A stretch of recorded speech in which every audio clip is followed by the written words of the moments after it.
पुराने साल की विदाई, नई साल की बधाई के साथ साथ आप सभी भाई बहनों को नए साल की हार्दिक शुभकामनाएं। ओम शांति।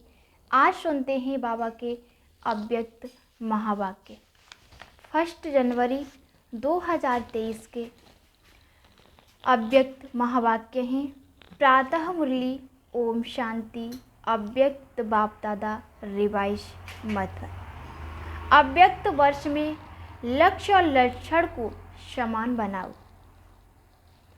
आज निराकारी और आकारी बाप दादा सर्वश्रेष्ठ ब्राह्मण आत्माओं को आकार रूप से और साकार रूप से देख रहे हैं।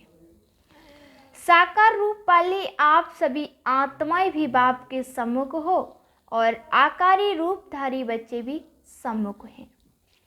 दोनों को बाप दादा देख हर्षित हो रहे हैं। सभी के दिल में एक ही संकल्प है, उमंग है कि हम सभी बाप समान आकारी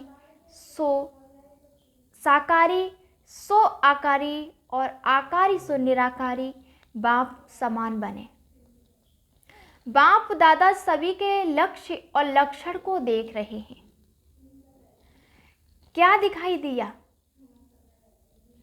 मेजॉरिटी का लक्ष्य बहुत अच्छा दृढ़ है, लेकिन लक्षण कभी दृढ़ है, कभी साधारण है। लक्ष्य और लक्षण में समानता आना यह निशानी है समान बनने की। लक्ष्य धारण करने में 99% भी कोई है, बाकी नंबरवार है। लेकिन सदा सहज और नेचर में लक्ष्य धारण करने में कहाँ तक है? इसमें माइनॉरिटी 90% तक है, बाकी और नंबरवार है। तो लक्ष्य और लक्षण में और लक्षण को भी नेचुरल और नेचर बनाने में अंतर क्यों है? समय प्रमाण, सकर्मष्टांश प्रमाण, समस्या प्रमाण कई बच्चे पुरुषार्थ द्वारा अपने लक्ष्य और लक्षण को समान भी बनाते हैं, लेकिन यह नेचुरल और नेचर हो जाए, उसमें अभी और अटेंशन चाहिए। यह वर्ष अव्यक्त फरिश्ता स्थिति में स्थित रहने का मना रहे हो। यह देख बाप दादा बच्चों के प्यार और पुरुषार्थ दोनों को देख खुश होते हैं। वहाँ बच्चे वहाँ का गीत भी गाते हैं। साथ साथ अभी और आगे सर्व बच्चों के लक्ष्य और लक्षण में समानता देखना चाहते हैं। आप सब भी यही चाहते हो ना?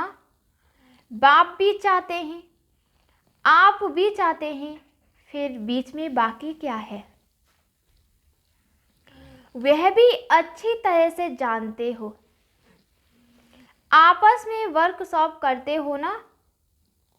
बाप दादा ने लक्ष्य और लक्षण में अंतर होने की विशेष एक ही बात देखी।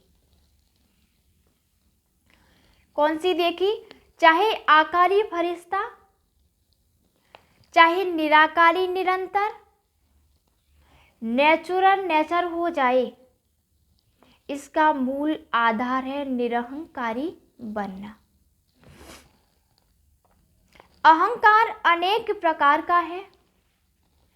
सबसे विशेष कहने में भले एक शब्द है देही अभिमान, लेकिन देही अभिमान का विस्तार बहुत है।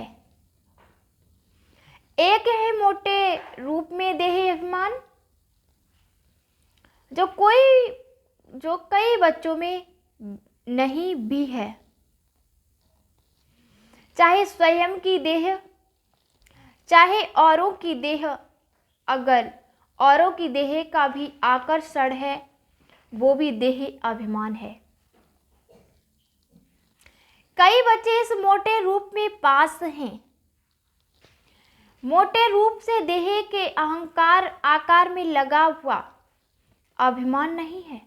हमने क्या कहा, कई बच्चे इस मोटे रूप में पास हैं। मोटे रूप से देह के आकार में लगा हुआ अभिमान नहीं है, परंतु इसके साथ साथ देह के संबंध से अपने संस्कार विशेष हैं, बुद्धि विशेष है, गुण विशेष है, कोई कलाएं विशेष हैं, कोई शक्ति विशेष है, उसका अभिमान अर्थात अहंकार, नशा, रोग, ये सूक्ष्म देह अभिमान है। अगर इन सूक्ष्म अभिमान से कोई भी अभिमान है तो न आकारी फरिश्ता नेचुरल निरंतर बन सकते, न निराकारी बन सकते, क्योंकि आकारी फरिश्ते में भी देह अभिमान नहीं है, देहभान नहीं है, उसमें भी डबल लाइट है। देह अहंकार निराकारी बनने नहीं देगा। सभी ने इस वर्ष अटेंशन अच्छा रखा, उमंग उत्साह भी है, चाहना भी बहुत अच्छी है, चाहते भी हैं, लेकिन आगे और अटेंशन प्लीज चेक करो। किसी भी प्रकार का अभिमान व अहंकार नेचुरल स्वरूप से पुरुषार्थी स्वरूप तो नहीं बना देता है। कोई भी सूक्ष्म अभिमान अंश रूप में भी रहा हुआ तो नहीं है, जो समय प्रमाण और कहाँ सेवा प्रमाण भी इमर्ज हो जाता है, क्योंकि अंश मात्र ही समय पर धोखा देने वाला है। इसलिए इस वर्ष में जो लक्ष्य रखा है, बाप दादा यही चाहते हैं कि लक्ष्य संपन्न होना ही है।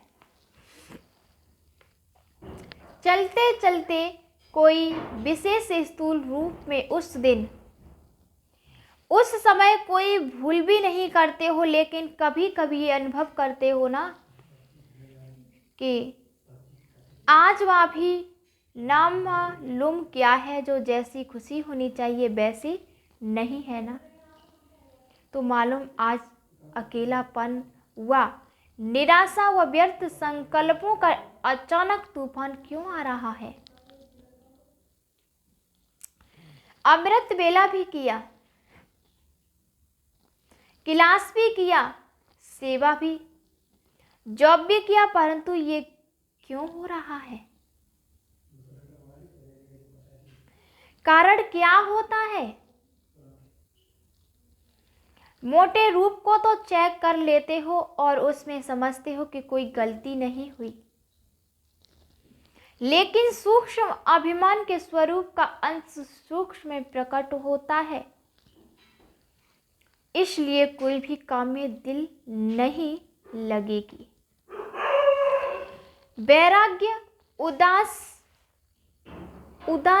फील होगा, वैराग्य उदास फील होगा। या तो सोचेंगे कोई एकांत के स्थान पर चले जाएं, या सोचेंगे सो जाएं, रेस्ट में चले जाएं, सोचेंगे रेस्ट में चले जाएं, या परिवार से किनारा कर लें। तो थोड़े टाइम के लिए किनारा कर ले, थोड़े टाइम के लिए। इन सब स्थितियों का कारण अंश की कमाल होती है। कमाल नहीं कहो, धमाल ही कहो। तो संपूर्ण निरहंकारी बनना अर्थात आकारी निराकारी सहज बनना। जैसे कभी कभी दिल नहीं होती कि क्या सदा एक ही दिनचर्या में चलना है, चेंज तो चाहिए ना। न चाहते भी यह स्थिति आ जाती है। जब निरहंकारी बन जाएंगे तो आकारी और निराकारी स्थिति से नीचे आने की दिल नहीं होगी, उसी में ही लवलीन अनुभव करेंगे, क्योंकि आपकी ओरिजिनल अनादि स्टेज तो निराकारी है ना। निराकार आत्मा ने इस शरीर में प्रवेश किया, शरीर ने आत्मा में नहीं प्रवेश किया, आत्मा ने शरीर में प्रवेश किया। तो ये अनादि ओरिजिनल स्वरूप तो निराकारी है ना, कि शरीरधारी है। शरीर का आधार लिया, लेकिन लिया किसने? आप, आत्मा ने। निराकार ने साकार शरीर का आधार लिया, तो ओरिजिनल क्या हुआ? आत्मा या शरीर? आत्मा। ये पक्का है। तो ओरिजिनल स्थिति में स्थित होना सहज है या आधार लेने वाली स्थिति में सहज? अहंकार आने का दरवाजा एक शब्द है, वो कौन सा है? मैं। तो यह अभ्यास करो, जब भी मैं शब्द आता है तो ओरिजिनल स्वरूप सामने लाओ। मैं कौन? मैं आत्मा या फलाना फलानी औरों को ज्ञान देते हो ना। मैं शब्द ही उड़ाने वाला है, मैं शब्द ही नीचे ले आने वाला है। मैं कहने से ओरिजिनल निराकार स्वरूप याद आ जाए, ये नेचुरल हो जाए, तो यह पहला पार्ट सहज है ना। तो इसी को चेक करो, आदत डालो, मैं सोचा और निराकारी स्वरूप स्मृति में आ जाए कितनी बार। मैं शब्द कहते हो, मैंने यह कहा, मैं यह करूंगी, मैं यह सोचूंगी, अनेक बार मैं शब्द यूज करते हो। तो सहज विधि यह है निराकारी व आकारी बनने की। जब भी मैं शब्द यूज करो, फौरन अपना निराकारी ओरिजिनल स्वरूप सामने आए। यह मुश्किल है, वह सहज है। फिर तो लक्ष्य और लक्षण समान हुआ ही पड़ा है। सिर्फ यह युक्ति निरहंकारी बनाने का सहज साधन अपना करके देखो।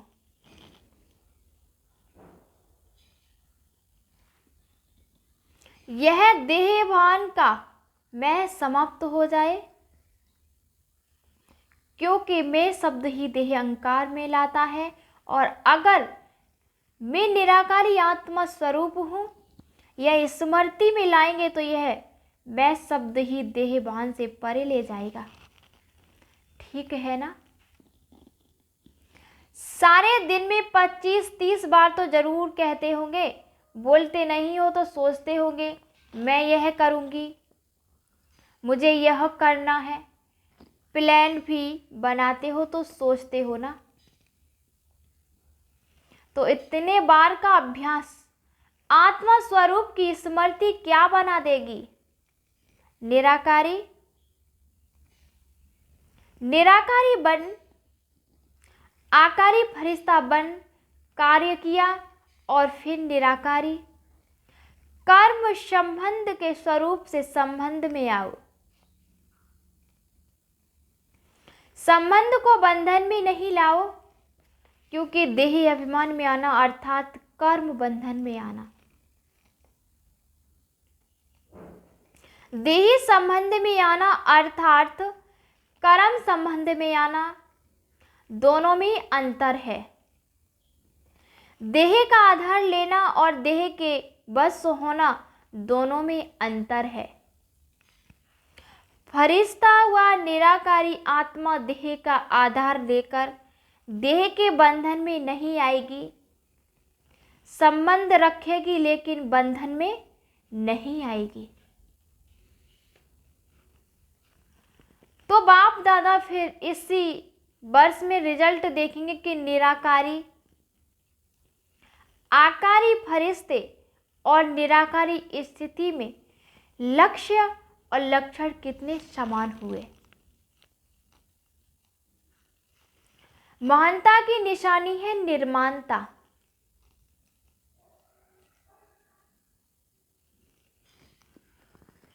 जितना निर्माण उतना सबके दिल में महान स्वतः ही बनेंगे। बिना निर्माणता के सर्व के मास्टर सुखदाता बन नहीं सकते। निर्माणता निरहंकारी सहज बनाती है।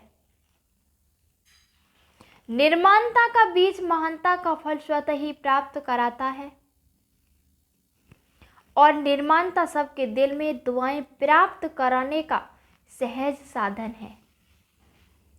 निर्माणता सबके मन में निर्माण आत्मा के प्रति सहज प्यार का स्थान बना देती है। निर्माणता महिमा योग्य स्वतः ही बनाती है। तो निरहंकारी बनने की विशेष निशानी है निर्माणता। वृत्ति में भी निर्माणता और दृष्टि में भी निर्माणता, वाणी में भी निर्माणता, संबंध संपर्क में भी निर्माणता, वृत्ति में भी निर्माणता, दृष्टि में भी निर्माणता, वाणी में भी निर्माणता और संबंध संपर्क में भी निर्माणता हो। ऐसे नहीं कि मेरी वृत्ति में भी नहीं था लेकिन बोल निकल गया, माना मेरी सोच में नहीं था लेकिन फिर भी निकल गया।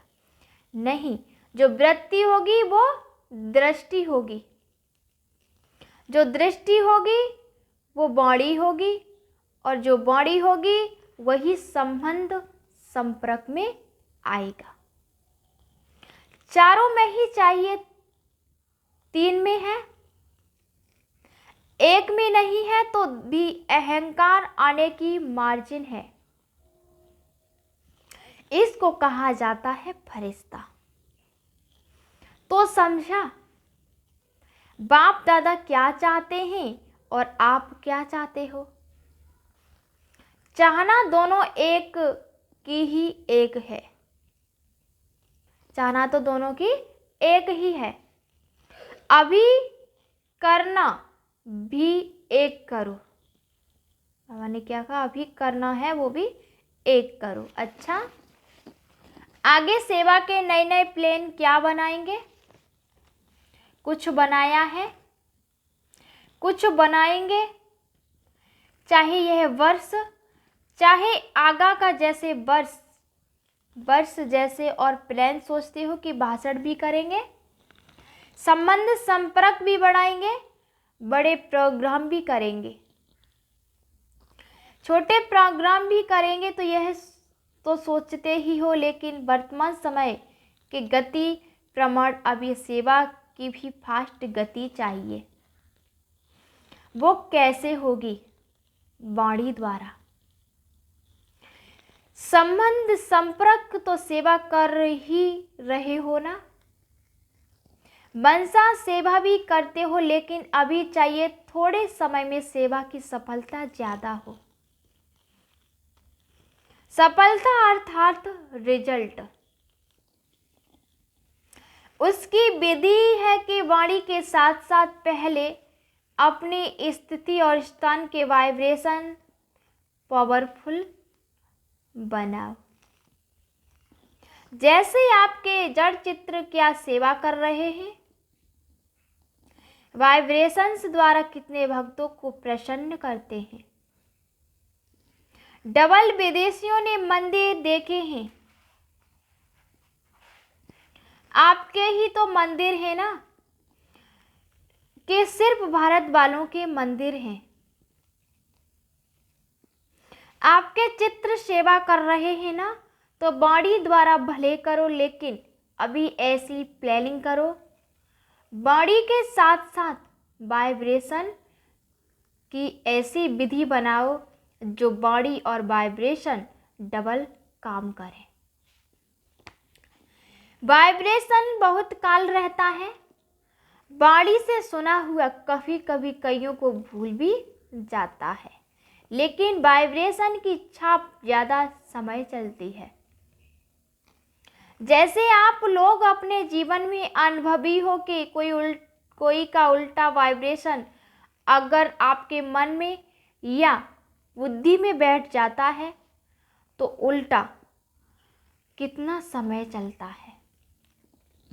वाइब्रेशन अंदर बैठ जाता है ना, और बोल तो उसी समय भूल जाएगा, लेकिन वाइब्रेशन के रूप में मन और बुद्धि में छाप लग जाती है और कितना समय उसी वाइब्रेशन के बस उस व्यक्ति से व्यवहार में आते हो,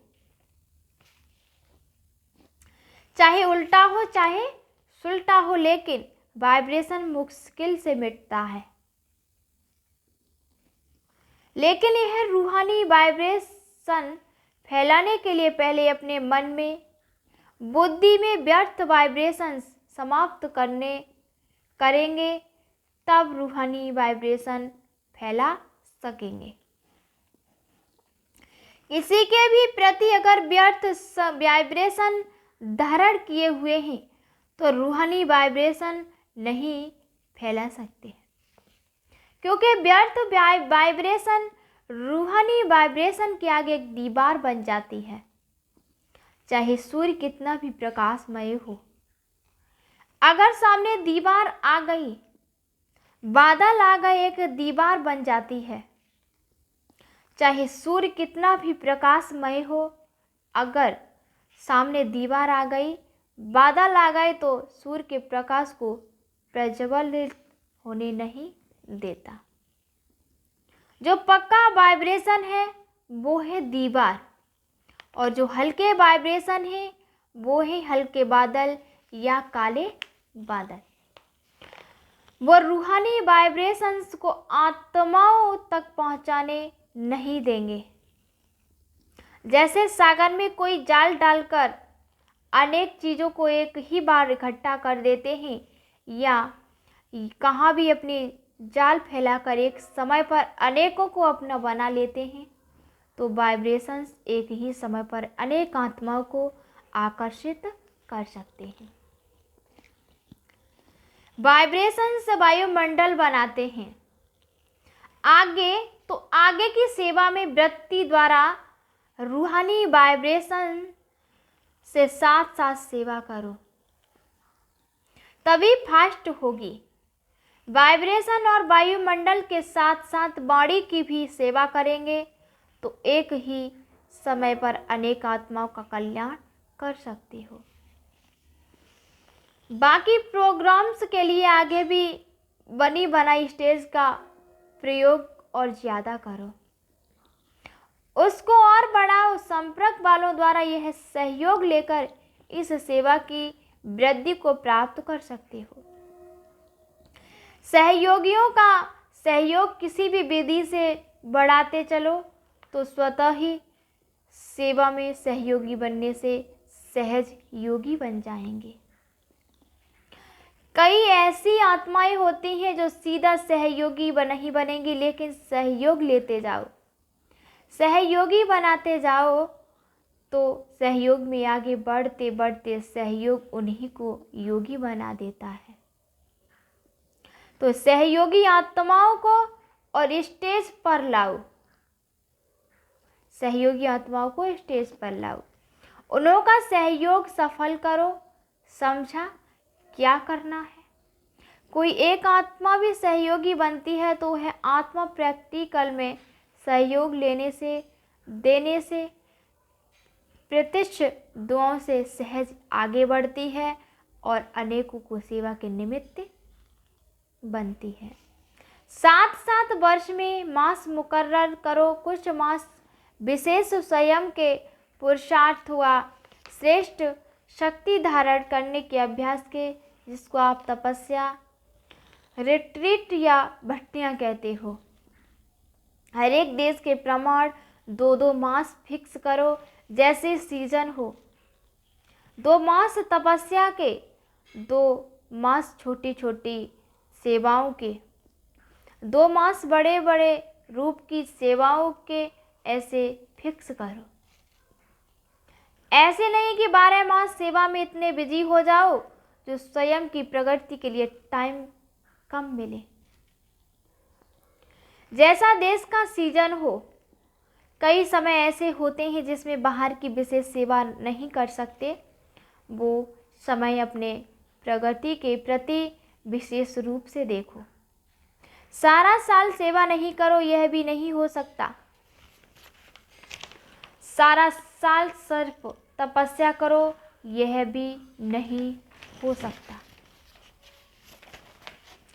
इसलिए दोनों को साथ साथ लक्ष्य में रखते हुए अपने स्थान के प्रमाण मुकर्रर करो, जिसमें सेवा और स्वयं की प्रगति दोनों साथ साथ चले।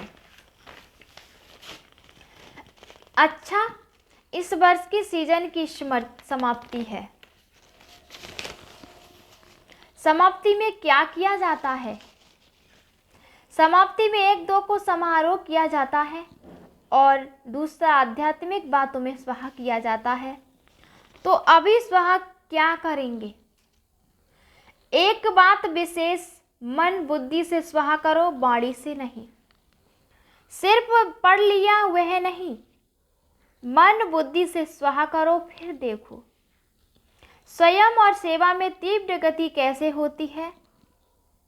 तो आज की लहर है, किसी भी आत्मा के प्रति व्यर्थ वाइब्रेशन का स्वाहा करो। स्वाहा कर सकते हो कि थोड़ा थोड़ा रहेगा। ऐसे नहीं समझो कि यह है ही ऐसा, तो वाइब्रेशन तो रहेगा ना, कैसा भी हो। लेकिन आप नेगेटिव वाइब्रेशन को बदल पॉजिटिव वाइब्रेशन रखेंगे तो है आत्मा भी नेगेटिव से पॉजिटिव में आ जाएगी। आना ही है, क्योंकि जब तक यह व्यर्थ वाइब्रेशन मन बुद्धि में है तो फास्ट गति की सेवा हो ही नहीं सकती। वृत्ति द्वारा रूहानी वाइब्रेशंस फैलाने हैं। वृत्ति है रॉकेट, है ना, सोच, जो यहाँ बैठे बैठे जहाँ भी चाहो जितना भी पावरफुल परिवर्तन करना चाहो वह कर सकते हो। यह रूहानी रॉकेट है, जहाँ तक जितनों ने को पहुँचाने चाहो उतना पावरफुल वृत्ति से वाइब्रेशन से वायुमंडल बना सकते हो। चाहे वो रियल में रंग भी हो, लेकिन आप उसका रंग धारण नहीं करो। रंग को आप क्यों धारण करते हो? ये श्रीमत है क्या? समझना अलग चीज है। नॉलेजफुल भले बनो, लेकिन नॉलेजफुल के साथ साथ पावरफुल बन करके उसको समाप्त कर दो। समझना अलग चीज है, समाना अलग चीज है, और समाप्त करना और अलग चीज है। भले समझते हो ये रॉन्ग है, ये राइट है, ये ऐसा है, लेकिन अंदर वह समाओ नहीं। समाना आता है, समाप्त करना नहीं आता। ज्ञान अर्थात समझ, लेकिन समझदार उसको कहा जाता है जिसको समझना भी आता हो और मिटाना भी आता हो, परिवर्तन करना भी आता हो। इस वर्ष में मन और बुद्धि को बिल्कुल व्यर्थ से फ्री करो। यही फास्ट गति को साधारण गति में ले आती है। इसलिए ये समाप्ति समारोह करो, अर्थात स्वाहा करो, बिल्कुल क्लीन, कैसा भी है, लेकिन क्षमा करो। शुभ भावना, शुभ कामना की वृत्ति से शुभ वाइब्रेशन धारण करो, क्योंकि लास्ट में आगे बढ़ते हुए यही वृत्ति वाइब्रेशन आपकी सेवा बढ़ाएगी। तब जल्दी से जल्दी कम से कम 9 लाख बना सकेंगे। समझा? क्या स्वाहा करना है? व्यर्थ वृत्ति, व्यर्थ वाइब्रेशन स्वाहा। फिर देखो, नेचुरल योगी और नेचर में फरिश्ता बने हुए ही हो। इस अनुभव पर रिट्रीट करो, वर्कशॉप करो। कैसे होगा? नहीं, ऐसे होगा। अच्छा, सदा स्वयं को बार बार ओरिजिनल स्वरूप में निराकारी हूँ, ऐसे निश्चय और नशे में उड़ने वाले, सदा निर्माणता द्वारा महानता की प्राप्ति के अनुभवी आत्माएं, ऐसे निर्माण सदा महान और सदा आकारी निराकारी स्थिति को नेचर और नेचुरल बनाने वाले श्रेष्ठ सर्वश्रेष्ठ आत्माओं को बाप दादा का बहुत बहुत याद प्यार और नमस्ते। हम सभी का भी बहुत बहुत बाप दादा को याद प्यार और नमस्ते नमस्ते नमस्ते। आज का वरदान है, इस मर्जीवा जीवन में सदा संतुष्ट रहने वाले इच्छा मात्रम अवध्या भव। इस मर्जीवा जीवन में सदा संतुष्ट रहने वाले इच्छा मात्रम अवध्या भव। आप बच्चे मर्जीवा बने ही हो सदा संतुष्ट रहने के लिए। जहाँ संतुष्टता है वहाँ सर्वगुण और सर्व शक्तियाँ हैं, क्योंकि रचयिता और अपना बना लिया, रचयिता को हमने अपना बना लिया तो बाप मिला, सब कुछ मिला। सर्व इच्छाएं इकट्ठी करो, उनसे भी पद्म गुणा ज़्यादा मिला है। उसके आगे इच्छाएं ऐसे हैं जैसे सूर्य के आगे दीपक। इच्छा उठने की तो बात ही छोड़ो, लेकिन इच्छा होती भी है, ये क्वेश्चन भी नहीं उठ सकता। सर्व प्राप्ति संपन्न है, इसलिए इच्छा मात्रम अविद्या, सदा संतुष्ट मणि। आज का स्लोगन है, जिनके संस्कार इजी हैं वे कैसी भी परिस्थिति में स्वयं को मोल्ड कर लेंगे। अच्छा, ओम शांति।